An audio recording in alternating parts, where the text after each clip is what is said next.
welcome back to my channel. I am doing a Q&A video today and I will be filming it on the streets of Germany. This is my last day in Germany for my work trip.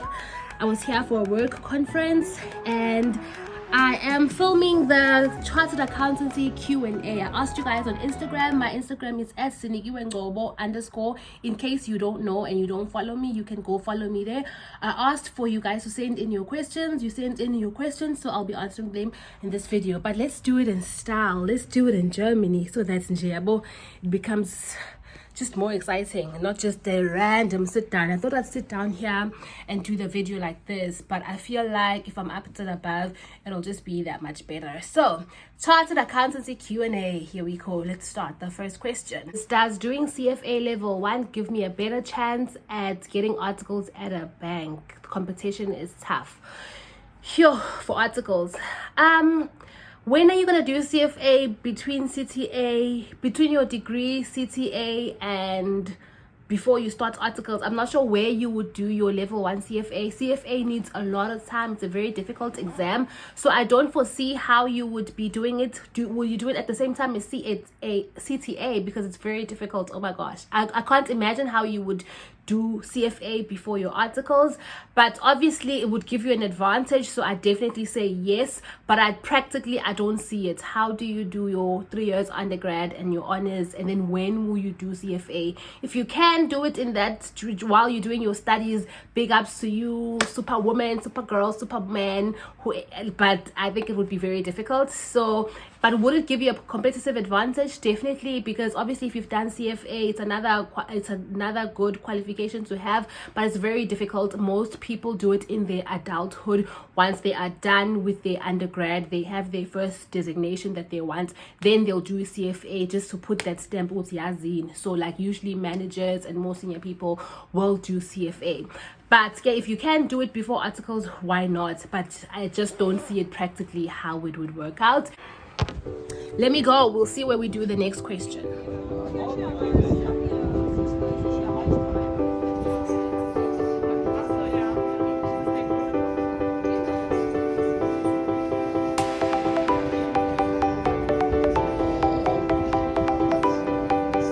So one of your other questions was, can you do chartered accountancy if you only have a national diploma in accounting?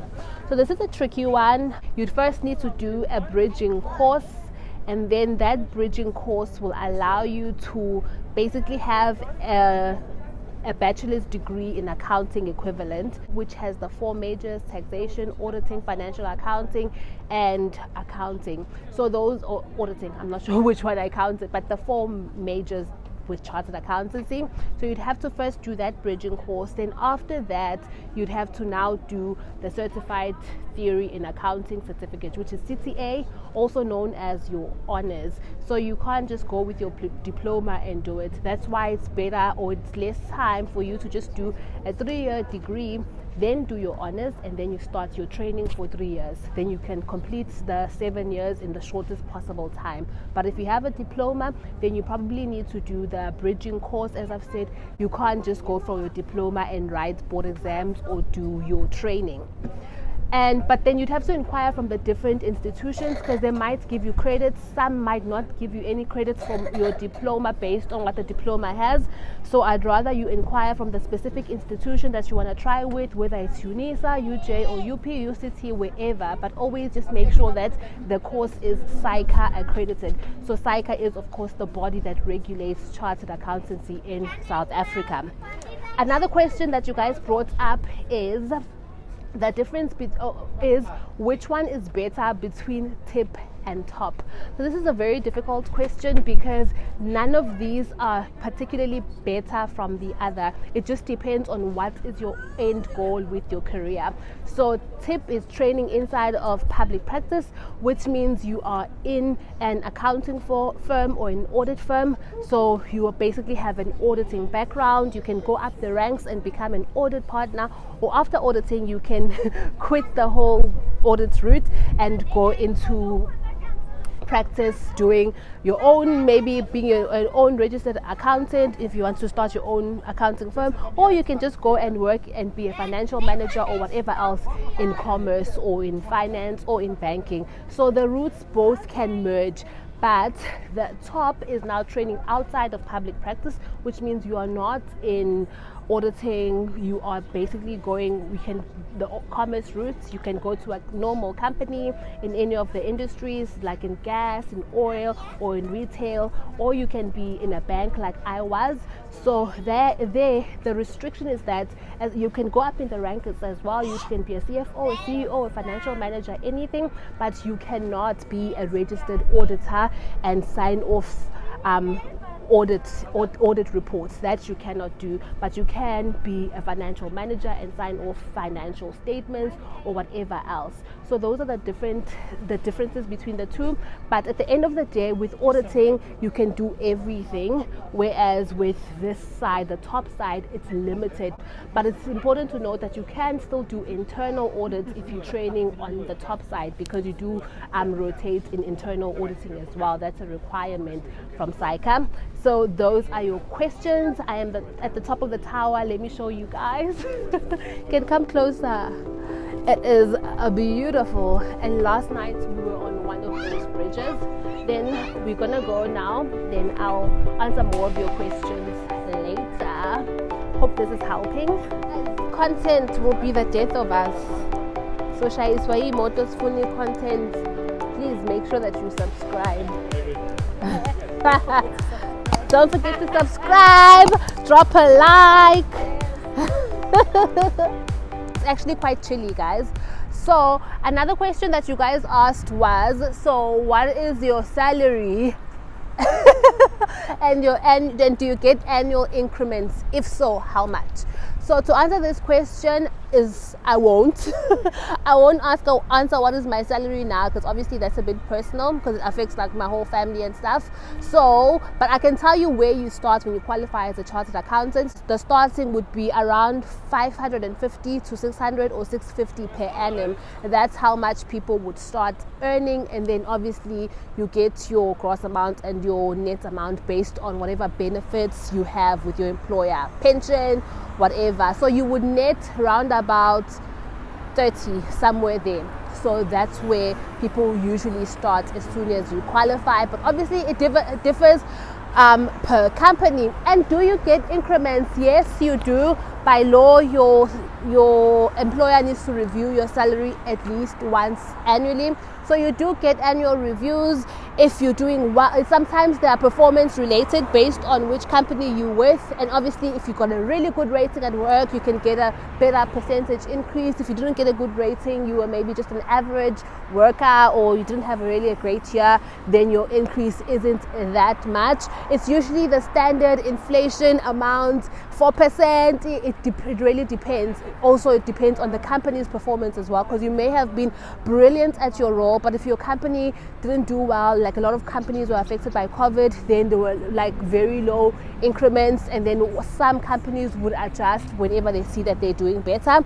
And another thing is some companies do provide bonuses or incentives, so that's another way of maybe measuring your remuneration. I hope that answers your question. Another question that I'm going to address now is, there's a nice Porsche driving past. Oh, it's an Audi. What is that? I don't know. There's a nice car driving past and it's making noise. Nale. Let's just wait for them.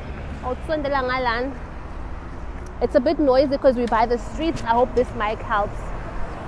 Okay, so the other question is it easy to move from tip to top and vice versa? So when you've qualified and you are a chartered accountant, the world is your oyster. You can move from tip to top.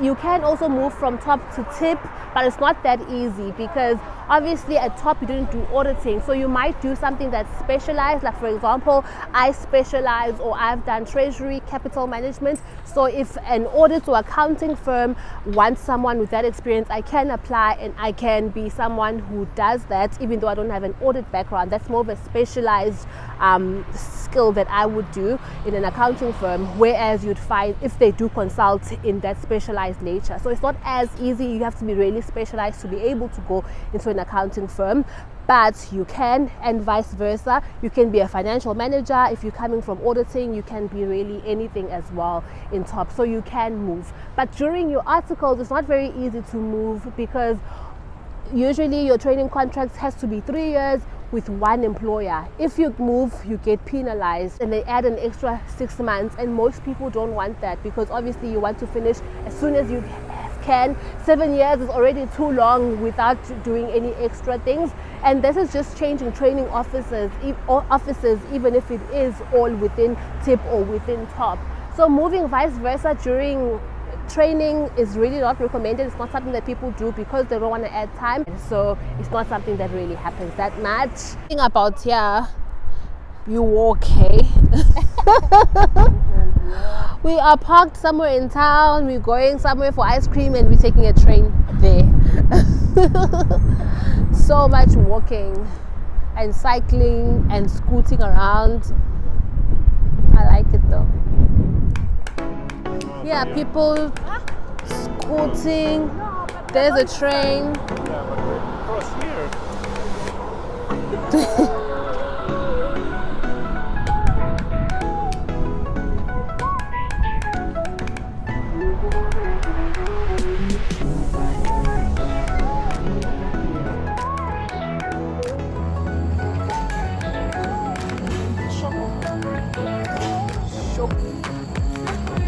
That cone is massive. Thank you. I'm happy in a cup. Cheers. Guys, I'm having some ice cream. The ice cream is so good. Literally, this is the best thing I've had in Germany. The food was not that amazing, or at least it wasn't to my taste. But this ice cream, we had it at what? La Perla. So good. Anyway, let me continue with your questions. What can you apply for in university if you want to bridge your maths? I am really uncertain. I don't want to lie. Mainly because for the Chartered Accountancy, they want mathematics, usually 60% in matric. That's standard. So I'm not sure what you can bridge. I would suggest maybe redoing your mathematics so that you do get the required 60%. Then you can have the proper points and get in university and just do it. I'm not aware of any bridging courses pre-first year, but you can check with your specific institution that you intend studying with. So, but I suggest getting 60% for mathematics in maths. And a lot of people, guys, make the choice of maths literacy in grade 9, and then it's very difficult because you get limited. So if you can, just take mathematics if you can till matric, and then because it just closes your doors so much sometimes if you just do maths lit. And then another question is, do you recommend doing articles in a small firm? I can't really make a recommendation because I didn't do it. People do their articles at small firms, and they are fine. They're chartered accountants. Everyone is the same when you are qualified, more or less. As I said, you can do almost anything. So the only thing is that sometimes when you have just completed your articles, it can be difficult to find a job, mainly because there's a bias in corporate. I'm not sure why, but they will usually say they're looking for a CASA, preferably who has done articles in the top 4 audit firms, and literally that's what they usually write. So that can take you out if you are in banking. That can take you out if you did in a small firm. It's just an unfair bias that does exist in the profession, but as the years go on, it really doesn't matter. The designation is enough on its own. It's just that sometimes straight from your 3rd year to a new CA job, it's just a bit difficult. So if you're gonna stay on at a small firm and be a manager for a year or 2, and then after that go into corporate or any other entity, should be fine. Is it better to do tip or top? Someone asked that, and they said they can't even decide. So there's quite a lot of questions on this. I really can't say which is better. It depends on the trajectory of your career. Where do you see yourself? If you see yourself as a partner or owning your own audit firm, then obviously do tip. And that's all I can say. But if you are really unsure, maybe do tip, so that you know that you haven't restricted yourself, because when you've done top, you have sort of restricted yourself from being an RA, a registered auditor. Next question, is it worth the suffering?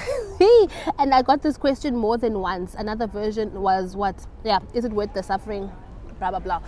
So I've done a whole video on this. It's 20-minute long video on is it worth it. So check out that video. I will link it down below in the description box or in a card somewhere here. But the gist of it is, I think it is, especially in our country where so many people are unemployed. So it's great that you can get employment almost guaranteed and you are earning decent money. But obviously it depends where you take your career, how much you end up earning. You can be a CEO earning in the millions, amounts that we can't relate to, or be a normal person like me. So it really depends, but I think it's worth it, knowing how so many people are unemployed even with degrees or even with matric or any other qualification. I think it's worth it. Your content is so relatable and authentic. It inspires someone who aspires to be a CA. Thank you so much. I appreciate that. That's the goal. And then I'm going to be doing accounting first time at varsity. Any challenges that may lie ahead? Okay, so I usually get this question a lot as well in my DMs. I didn't do accounting in high school. Will I survive university? Yes, you will. You'll be just fine. It will just be a bit difficult for you from when you're starting out because it will be different concepts, debits and credits, but you definitely can do it. My husband is a chartered accountant as himself, and he had never done accounting before university. So in high school he was a science major, a maths major, but he survived. So you can do it. It's just that you might need to maybe go to extra tutorials, just put in a little bit more effort than someone who does have the background, but it's definitely possible and doable without high school without high school accounting. In fact, what you do need is maths and English, 60%. That's the minimum that I know most universities want. So any of the other subjects, they are just the cream on top. Why do banks normally take the cream of the crop students and disregard the average students? So banks will genuinely disregard the average students because I don't want to roll my eyes, but it's because they are so specialized in what they do. So they want to make sure that whoever they get will excel and do well, and it won't be someone who will struggle to grasp the different concepts. So that's basically why. Is it a good or bad thing? I don't know. Anyone, guys, wants the cream of the crop for their organization most of the time. If you were looking for anyone to assist you with anything, you usually want the best. So I think that's it with banks as well. And they do they do significantly pay better than audit. So if that's the stance, especially in training, there has to be some form of, if we are giving you so much more, what can you bring us? And it is that excellence that they want you to bring. That's why they want the cream of the crop, because they have that bargaining. We are compensating you guys for better. And really, guys, the concepts are difficult. They deal with derivatives. It's just more difficult. It's not the same as anywhere else where you'd go. It can get complex. So that's why they want the cream of the crop, who will understand the complexities involved. Okay, one last question. The negatives of being a CA. Are CAs underpaid? What are the salary expectations? So salary expectations I've mentioned. Are they underpaid? I think I think everyone will say I'm underpaid. I need more, just because of the time and the value that you think you bring. Is generally everyone would like more money. So I don't know if they're underpaid or not. It depends on what you bring to the table and what you want. And of course, in terms of the negatives, sometimes there's really long hours, especially when you are training. You can end up working overtime, especially in audit. Even if you're not in audit, but you are in accounting, financial control, and you are doing year end, you're doing financials. So it can sometimes go overboard in terms of timing. You can't just say, oh, I'm clocking in at 8 and knocking off at 5 or 4. No, sometimes it requires that much more from you. So that can be a negative for some people. And generally, some people find it boring. People like exciting things where you can go out, do what you want. It really depends. If you are interested in chartered accountancy as a student, then it won't be boring. But yeah, I think it's good. But check out my Is It Worth It video if you really want to see the negatives, the pros and cons of chartered accountancy. Thank you guys for all your questions. If you have more, you know what to do. Drop them on the comments. I always respond to everyone, and I will see you on the next one. And do subscribe if you are not subscribed. That's it for the Germany edition of the Q&A Chartered Accountancy. Bye guys. Thanks. My ice cream is melting. My ice cream is melting.